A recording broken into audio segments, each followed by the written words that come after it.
This is Stella, and Stella lives a normal life. She has a normal husband, somewhat normal kids, and a normal job. She works 9 to 5 hours, which in reality are often 9 to 6, and 8 to 7:30 if you count traffic.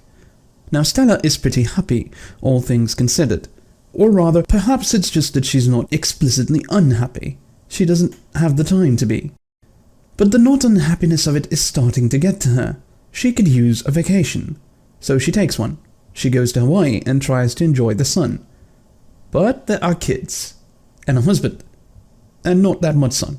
So when she comes back, she feels like she needs another vacation to recover from her vacation. This particular evening, Stella is at home. She's reading. Or, well, she's not really reading, she's pretending that she's reading while thinking about her jerk of a boss. But anyway, she's reading when she notices that the door to her basement is open. The only thing is that Stella doesn't have a basement, so there's just a door there. A door that hadn't been there before, and an open door. Now let me tell you, Stella is quite in the habit of going through open doors. She does it all the time at work, and she is the curious type. So she goes through the open door. And then out she steps into a field, full of colour, with vibrant themes and an open sky. Hang on, what's an open sky doing in her basement? Stella begins to explore, and realizes that she's no longer in her native world, let alone in her basement. If the giant mushrooms don't tip her off, then this thing, whatever it is, certainly does. 4 legs and the head of an eagle, and bat wings, a griffin, a centaur, a minotaur, a houndoom evolution. She has no idea what it is. She can never keep track of these things anyway. So she considers for a moment. Here she is in a strange land. That is theoretically her basement that she doesn't have, and this weird griffin, minotaur, centaur, houndoom, bat thing is standing there. This has got to be a dream.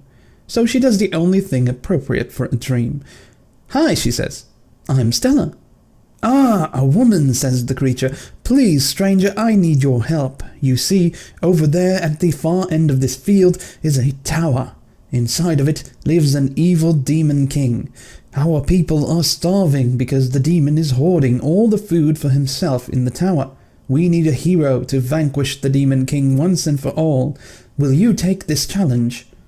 Well, now this has certainly taken a turn, but if this is a dream, she thinks to herself, that means I must have Dream Stella powers in it.